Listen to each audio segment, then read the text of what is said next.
used to visit her every day, continued to visit her.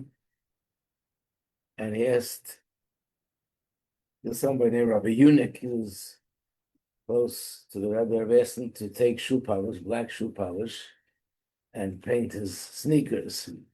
He had to wear sneakers, the sneakers weren't black. So he should paint the sneakers black so she wouldn't notice anything.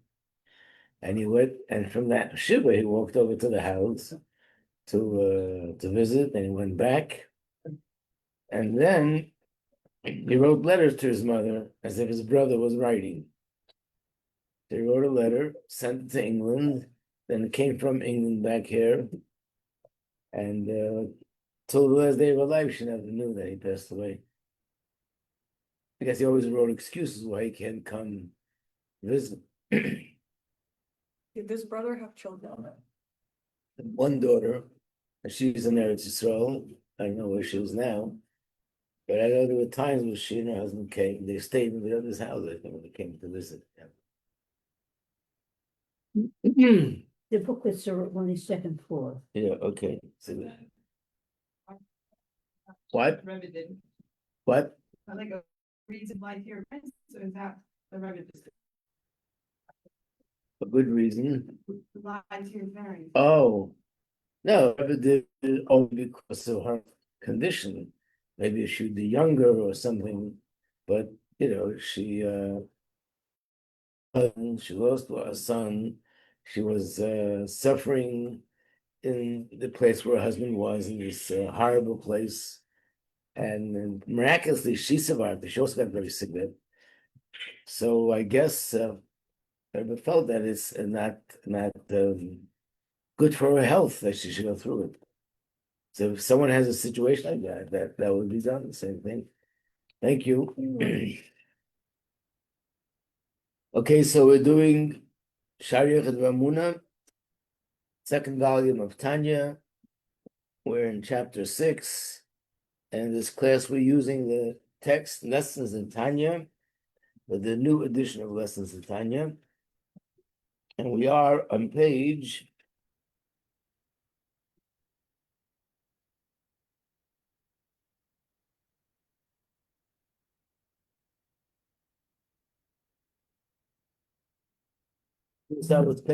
80. Go back a little, we'll back up a little bit from yesterday. Starting page 80.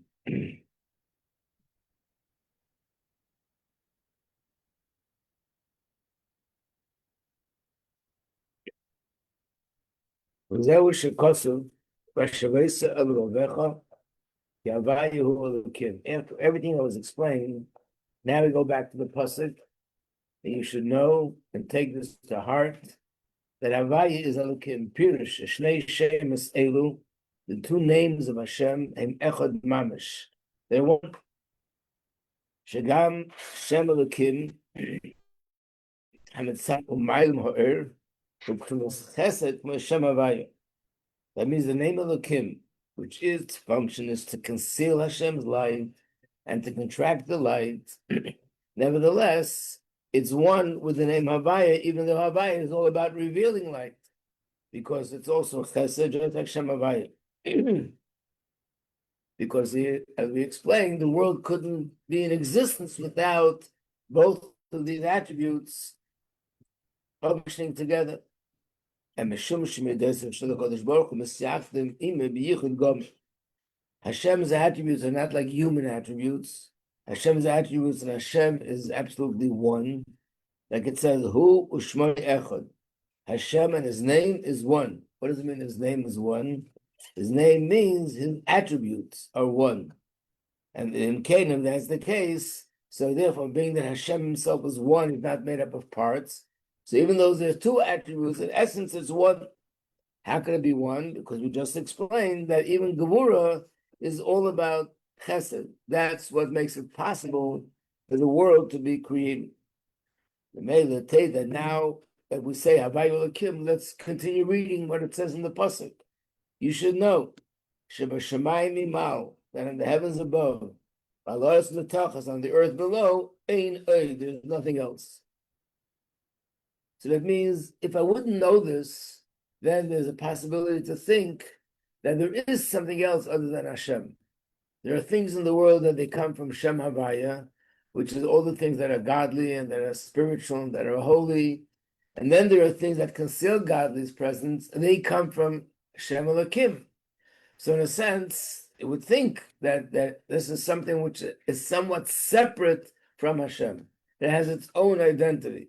But now that I know that the name Elokim and the name Havaya is one, inseparable, so therefore anything that we say comes from Shem Elokim is also one with Hashem. So the fact that there's heaven and earth and all the things which we see, that we perceive it as something separate and independent, is really not true. It's really one with Hashem. So that's that's the continuation of the pasuk. First, you should know that Havaya and Elokim are one, and being that Elokim is the source of everything in creation, so everything in creation and Hashem are one.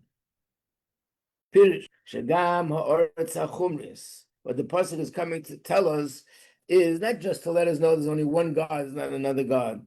He's letting us know there's only one entity, there's no other entities in the world. Because even this earth, the world, which is chumrius, which is materialistic, it's physical material, shaniris yesh gomer le'ein koil, it appears to be, to the eyes of everyone, which means the way we perceive it, it appears to be a separate yesh gomer, totally a separate entity. The truth is, I am v'efes mamish l'gabe kodesh baruch hu. It's absolutely nothing in relationship to Hashem. And the reason is the fact that this looks like something separate, and to some degree it conceals and hides the essence of Hashem's presence, that's only for us. But when Hashem looks at it from Hashem's perspective, it's all one. Doesn't see anything, any concealment. So therefore the earth and everything underneath the earth, everything in creation is ayim ve'efes mamish legabe Kodesh Baruch Hu. It's all nothing compared to Kodesh Baruch Hu. And when we say nothing again, it doesn't mean it was never, it doesn't exist. This is the hard part to understand, but this is really the main point here. In fact, I remember listening to a recording of someone, apparently quite an arrogant person, who was arguing, he disagrees with the Alter Rebbe, and one of the things he says in his brilliant talk is that the Alter Rebbe goes by opinion that the world doesn't really exist, it's just a figment of our imagination, and we can't say such a thing. So obviously he looked into Tanya, but he didn't know what he was reading and didn't understand the word of what it says here. And didn't even understand that he doesn't understand. That's why he went and publicized his mistakes. But what does the Alter Rebbe say? That this independence that we see, this separateness that we see, that's ayin v'efes. Because by Hashem, there's nothing independent, nothing separate. It's all one. In truth, it doesn't even have its own name. Afilu b'shem oid shuloshen tofel. The words in the pasuk is Hashem Elokim, v'shamayim imal v'laros mitachas. Then it says ein oid. What does that add? Ein oid. There's nothing else. We just finished saying that the Eibush is only one. So what does it mean? Ein oid. The word oid in Hebrew means another thing. Like you say this, v'oid, and something else. So something else means when you use the term and something else, the implication is there's something here that's the primary thing and something else, which means there's another thing, but that's secondary. It's not as important as the first. For example, Kamayim Rabbi Seinu, like the saying that was found in Gemara, Yehuda v'oid l'kra. There's something that says, the Gemara brings, the source for it is a pasuk. And then the Gemara says, we also see the custom in the land is in this way, whatever the subject over there is. So the Gemara says, you just finished saying it's a pasuk. What do you need to talk about the custom? You don't need that as evidence. If it's a pasuk, that's enough evidence. And Gemara says, Yehuda v'oid l'kra, it's an additional thing. And if, in other words, Yes, there's a pasuk, but in addition to that, we can also add another point. So the word oid means something in addition, something which is secondary to the original.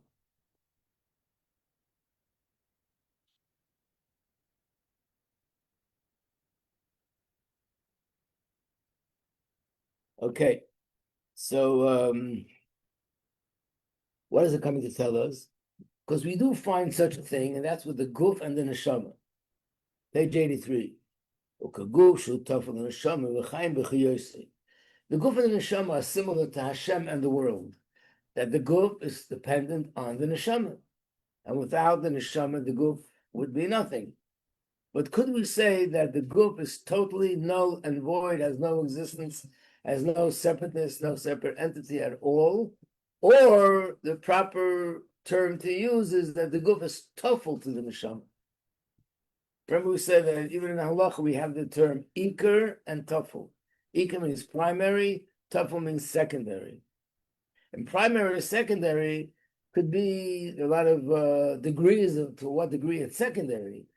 But it means that if something is important and something is not so important, but it also comes along with it, that's primary and secondary. Like I gave the example, if you're eating something which is cake, and in this piece of cake there'd be a piece of fruit, you don't make the bracha better pre-eitz. And the reason why you don't make the bracha is not because being that I'm eating cake, I don't have to make a bracha on the fruit, but the fruit doesn't have an identity as fruit anymore. Now the fruit is part of the cake. So when I make a bracha b'rei mina mezainis, it includes the fruit. But how could mezainis be applied to fruit? The answer is because this fruit is part of cake. It has a different identity, but it's there, but it's called tafel. The neshama and the guf are the same thing. Why? And that's the meaning of the pasuk. We say this in davening. This is the chapter of Tehillim which goes right after Ashrei. Ahalala Hashem b'chayai. I praise Hashem with my life. Azamar le'eliki ba'odi. I thank to Hashem with my oid. What does oid mean? It means another thing. It means the body. And the body is called oid because it's another thing that's attached to the neshama. The neshama is the primary thing, and the body is an additional thing. So when he wants to say that I thank Hashem and I praise Hashem with my soul and my body, the soul is called my life, because that's the source of life. And the body is called oidi, which is something additional. So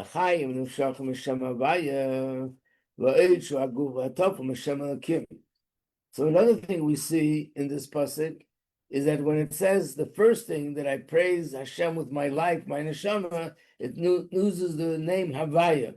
When it says I sing to Hashem with my guf, it uses the name Elokim. Because Havaya and Elokim are also like something which is primary and something which is secondary.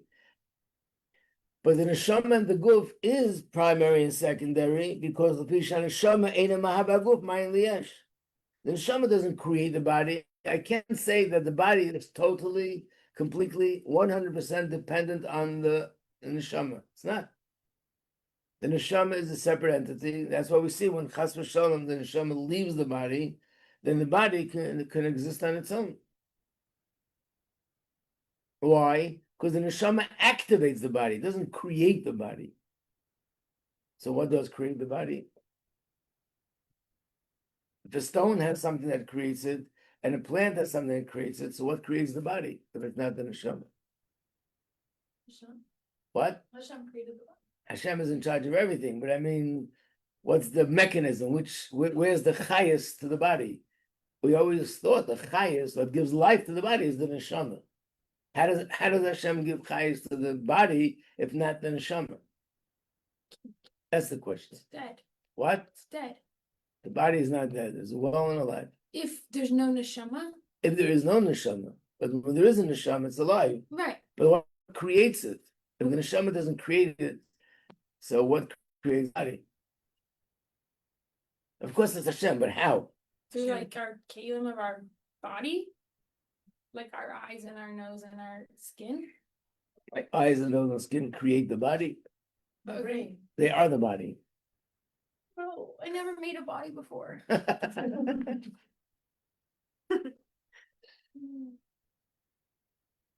So let me ask you a Nature. what? Nature, that Hashem put like a man and a female and a male, and he created this. So the body, we don't say that every second it needs Hashem to exist. What creates a stone, a rock? Hashem. How? What's With the words. with the words? Oh, Good morning. That was the first chapter that we learned, that Hashem speaks and says, "Let there be this, let there be that." Those words give it life. So the body also has that. Their word to Hashem says, "Let there be a guf, a body," and that creates the body. But the body in itself is like a stone. There's no chayas. So then he puts a neshama in the body, and the neshama activates the body.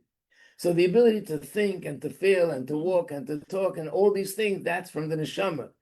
But the very existence of body comes from a different place. It's from the words of Hashem that are invested in the physical body to create a yesh me'ayin. So that means the body is its own entity. And the neshama, even in Chumash, when the pasuk describes how Hashem created man, what does it say? He took the earth and he formed it, and then he blew a soul into the body. So first there was a body, and then was a soul in the body. Yeah. humans aren't really yesh me'ayin then, The physical body is yesh me'ayin, yeah. but we're from Earth. And earth is also yesh me'ayin. Yeah. Every grain of earth is there for yesh me'ayin. Every second. Oh yeah. In fact, it says this is one of the differences between humans and animals. The human body is even lower than the body of an animal. Why is that? The reason is because when Hashem created animals, he didn't create a body and then put a soul into it. He, to begin with, created body and soul, which means there was never a point where it was just body without a soul. But the human being, first Hashem created the body, that's what it says in Chumash, there was earth, and then he blew a soul in it. So the reason for that, it's a side issue, I don't want to get lost, but just the basic reason for that is because our purpose is to elevate the whole world, which means to lift everything in this world from the lowest to the highest.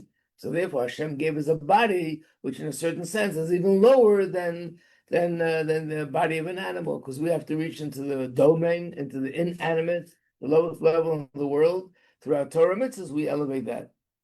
But in the meantime, the point is that the neshama does not create the guf yesh me'ayin.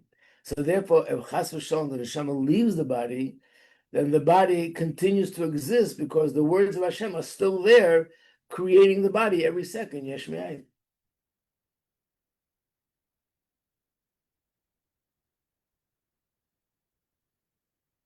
But in the case of Hashem and the world, he's explaining now why to draw a parallel between Hashem and the world, parallel to the neshama and the body, is not accurate. On one hand, we use that often as an example, because in certain areas it's similar. On the other hand, it's not the same because the neshama doesn't create the body, and Hashem creates yesh me'ayin. Hashem is one who creates the world me'ayin liyesh. So hakol bottle b'mitzias estek Hashemesh v'shemesh. So the true example to the world regarding Hashem is like the mashal of the light of the sun and the sun itself. That in the sun there is no light. So basically, the world exists in its source, which is Hashem, and compared to that, it doesn't have its own identity. The reason why the guf does have an identity, but an identity is secondary and additional to the neshama, is because the neshama doesn't create the body, so therefore the body has substance and its identity independent of the neshama.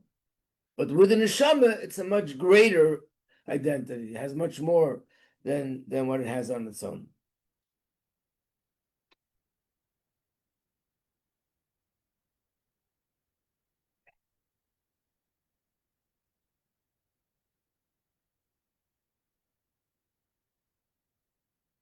Now we understand the other question I asked in the beginning was, why did the pasuk, first of all, why does the pasuk have to say there's only one God? What would I think? There's another God that's soaking in the water under the ground.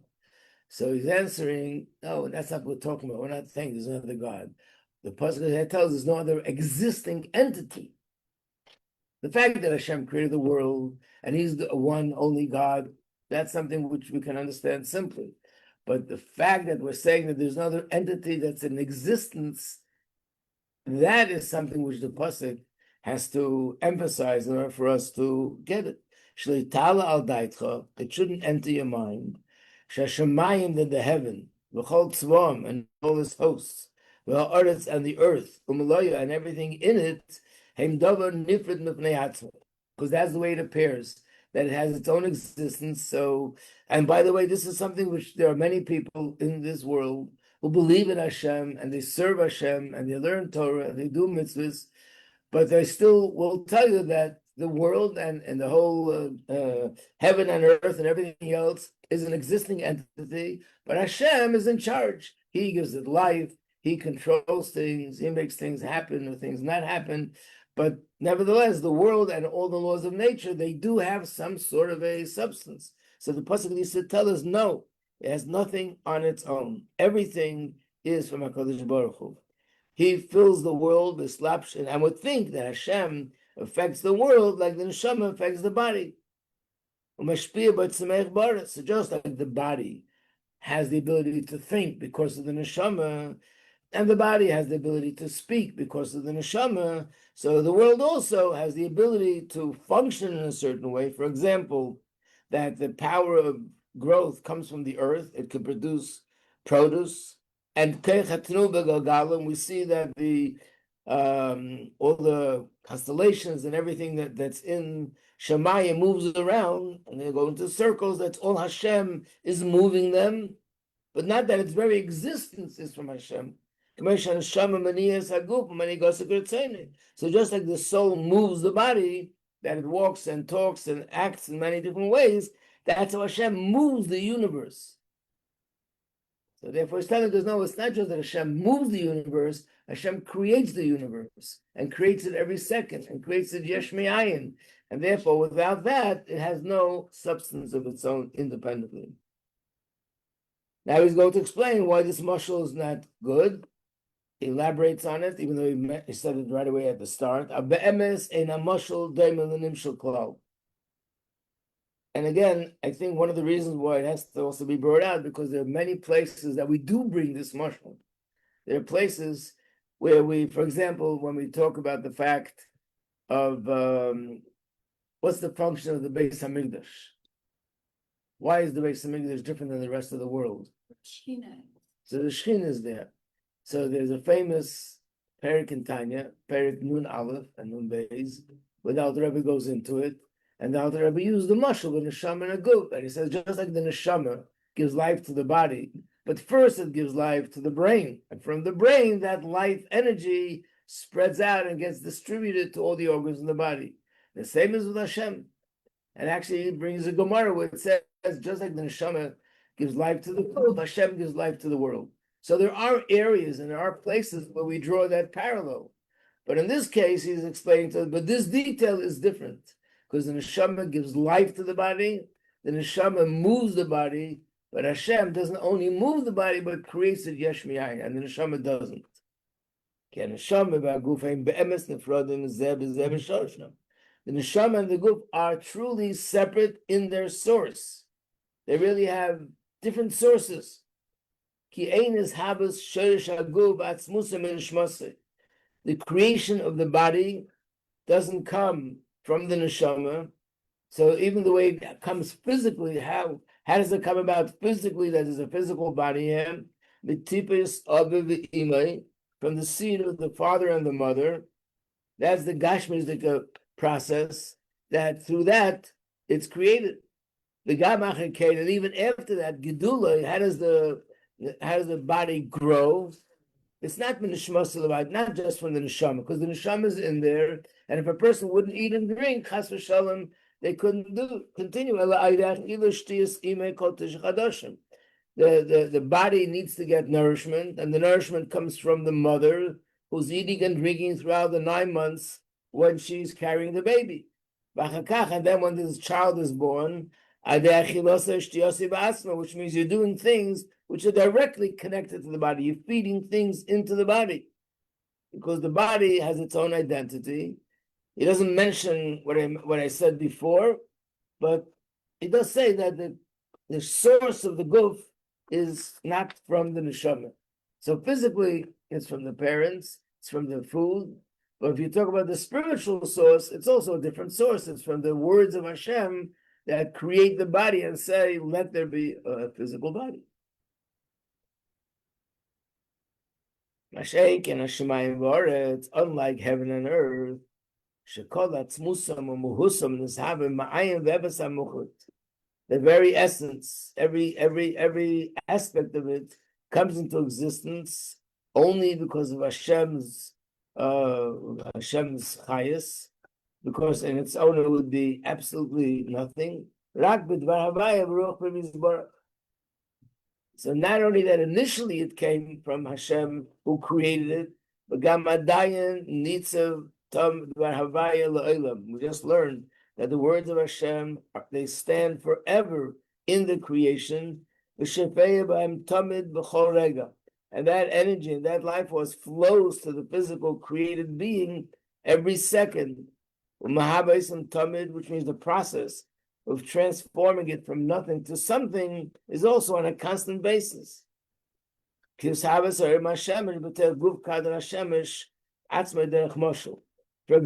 the light of the sun that's inside the sun itself.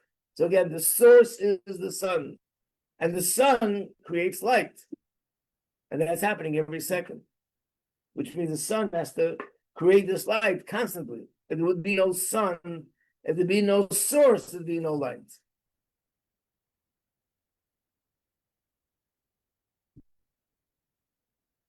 That's What? such a simple but actually so powerful, easy to understand. Right. We have to understand it. We have to think about it. Then it has to also affect the way we relate to things.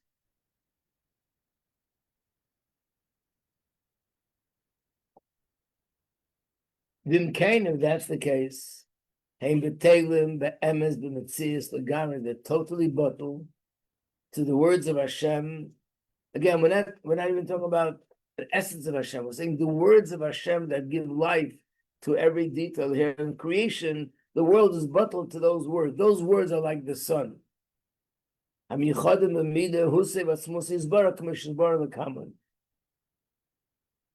not going to go far. We're not going to go into other chapters. I'll just tell you briefly what does he mean, and we'll explain later.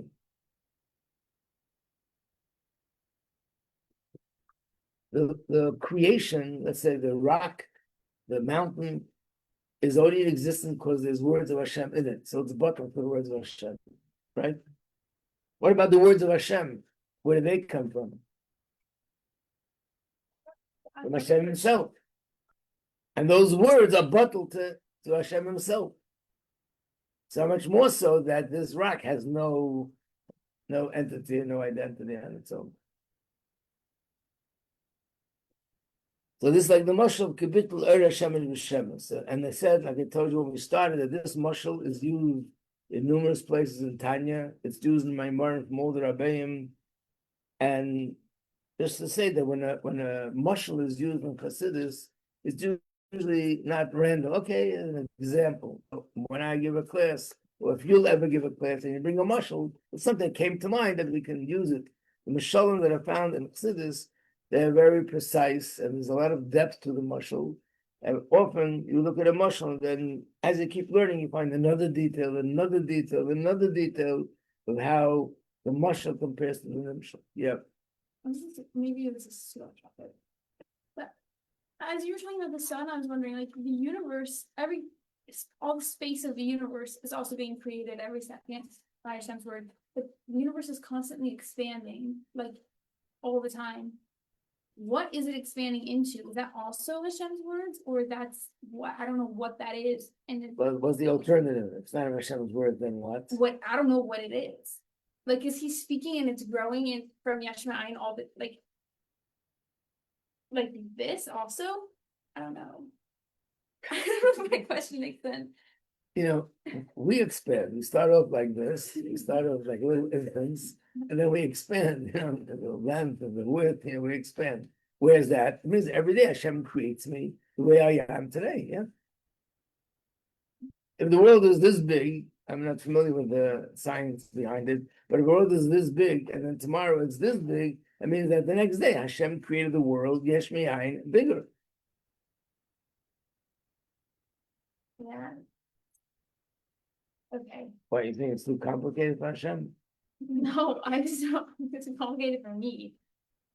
No one's asking you to create the world.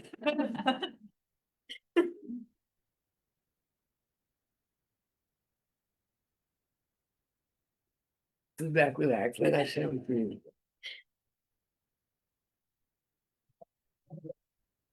Rak, however, after all this explanation, that really the world is nothing and it's non-existent, and it's like the sunlight inside the sun, which means we shouldn't even be seeing sunlight at all. So then how is it even possible, like he asked in the beginning, that we even perceive the world the way we perceive it? Actually, and here's where Gevura comes in. Midas HaGevura Tzimtzum, Hashem's attribute of Gevura and Tzimtzum, Lahaster or Lahalim HaChayis HaShefei Abohem. To totally conceal this life that flows in creation. It's as if it doesn't exist, as if it's not flowing, as if it has nothing to do with creation. And then, and Hashem does it, Nirim Hashemayim Va'aretz, so that we should perceive heaven and earth, V'chol Tzvam, and everything that's in it, Ki'ilu and Davar B'fnei Atzmei. That's the purpose of the Tzimtzum. Hashem wants a world that humans will perceive it, it'll be perceived in our brain and our eyes as a separate, independent entity, even though in essence it's not. Is that like kind of the whole, like one of the, I guess like our purpose of creation is like to be, like you're exposed to this like closed or like reality, and we're supposed to like. And we're supposed to reveal it, right? That's the whole purpose of creation. But again, even though it's the way he explains it, it's huge that the world is bottled to the extent that it has no existence whatsoever, and Hashem makes it appear not just a little bit different, but the exact opposite, as if it has nothing to do, nothing to do with any godly energy, just totally independent. Nevertheless, this concealment and this symptom is only the way we perceive it. But in reality, the way Hashem sees the reality, it's not there. But compared to Hashem, all the concealments are like non-existent.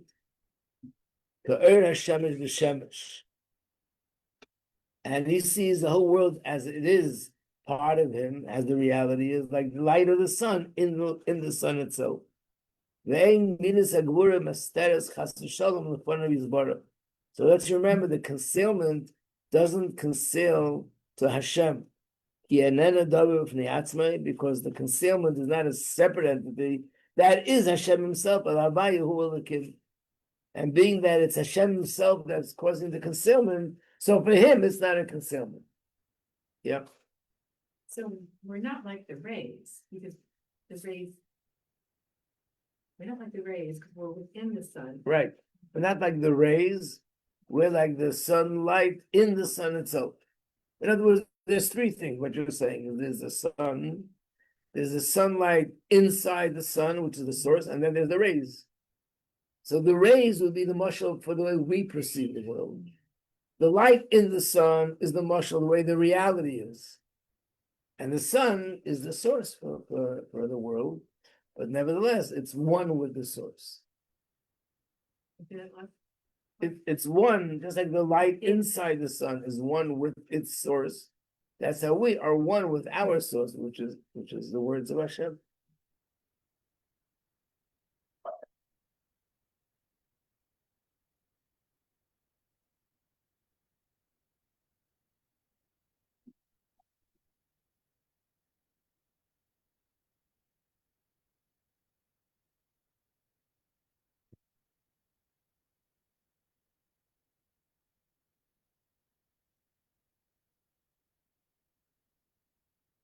So even though we're not going to be learning inside what it says in the other chapter, like I said, that's getting very complicated. And I feel that this is pretty much the most fundamental part that is necessary to know, because there are 12 chapters altogether. It's a lot.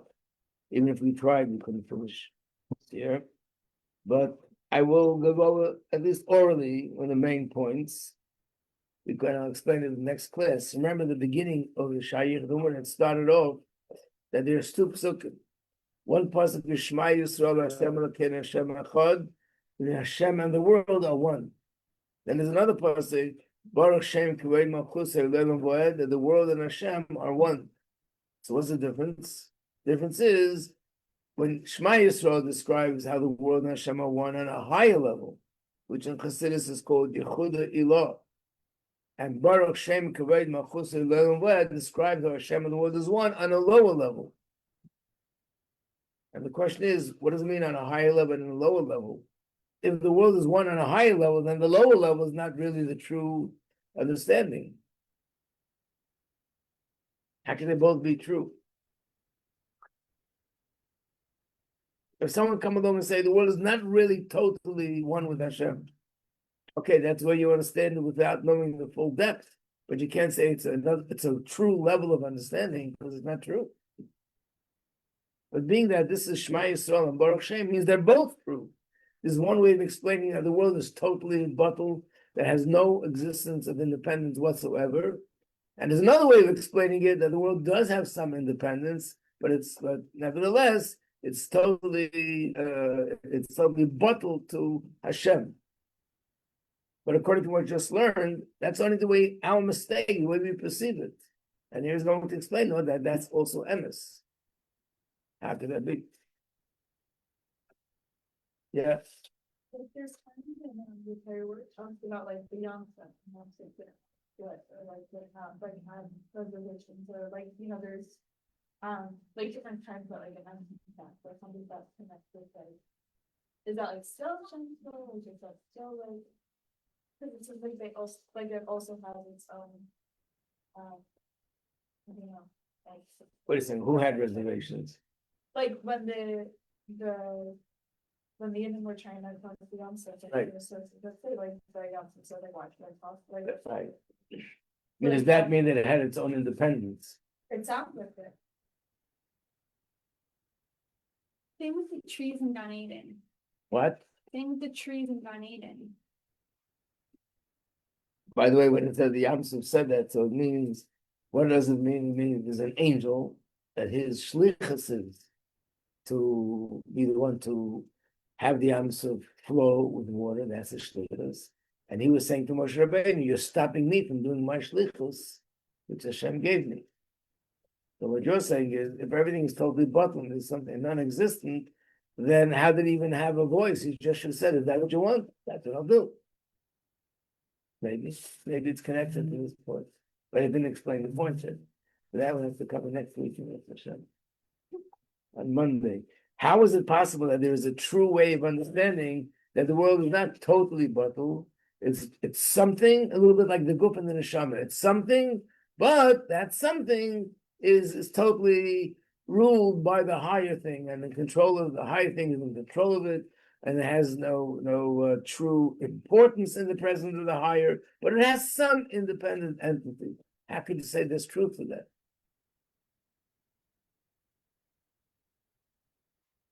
To be continued, with Hashem. I start thinking maybe I should learn from, but let me try to do this orally. I'll discuss it with myself over the weekend. We don't have class tomorrow. Tomorrow, I think we'll talk more about Shani. I would just speak the universe. I'm really confused about it. So there's like this theory that the universe is constantly expanding at every single second. Right. I don't understand what it's expanding into. Or is that like Hashem symptoming himself on like the border of the universe all the time? And it's like expanding into, I don't know. Why can't he just give you more? What is it going into? The universe is space. That's nothing. That's the point. Yeah, he's Yeshma'ayin, the corners. Wait a second, what is What's expanding? The space is expanding? Yeah, the whole thing. Why don't you understand? They just make, just like you created the What is it grid. going into? Nothing, it's getting bigger and bigger. Into getting bigger from what? You're From fine. for something to get bigger, there needs to be space for it to get bigger into, but he's creating space. The universe is the creation of space. Right. What is going? Yeah. That's the easiest way to see it. There, when Hashem created space initially, how did it work? Right, that's what I'm wondering, is that That's the the easiest way to see it, yeah. He's still doing it. Space is a creation. Hashem created space, and that space he put the world and the constellations and the stars and the moon and humans and animals in this space. But space itself is a creation. If we say that space is expanding, means that this creation, which is called space, grows every single day. Everything makes it grow every day. But it's no different than the space that he created initially in the creation. right, that's what I'm wondering, but he's yeshma'ayining everything and everywhere. But I said humans and animals are also that. Animals are growing, humans grow, But plants there's grow. space for them to grow into. There's like, I understand, but space is the actual creation in this case. right. So this creation, which is called space, which is whatever Yeshma'ayining space. Yesh meaning space. Yeah. That's so cool. That expanding into another space because there is no Right, other there space. is no other space. Right. This itself is it's creation that space becomes bigger and there's more of space in the world. Just like Hashem would create more people with more animals and more trees, here it creates more space. That's the object of creation in this context. That's crazy. But that's what it is. What if I thought, That's it in like the most literal sense. Why does he need more space? I don't know. Why does he need more space if all we need is the world? Can you tell me why he needs all those stars? No, I don't know why he even needed the world, to be honest with you. That's my main question. That we know already. But there's more in the world that exists that we don't know why than what we do know why.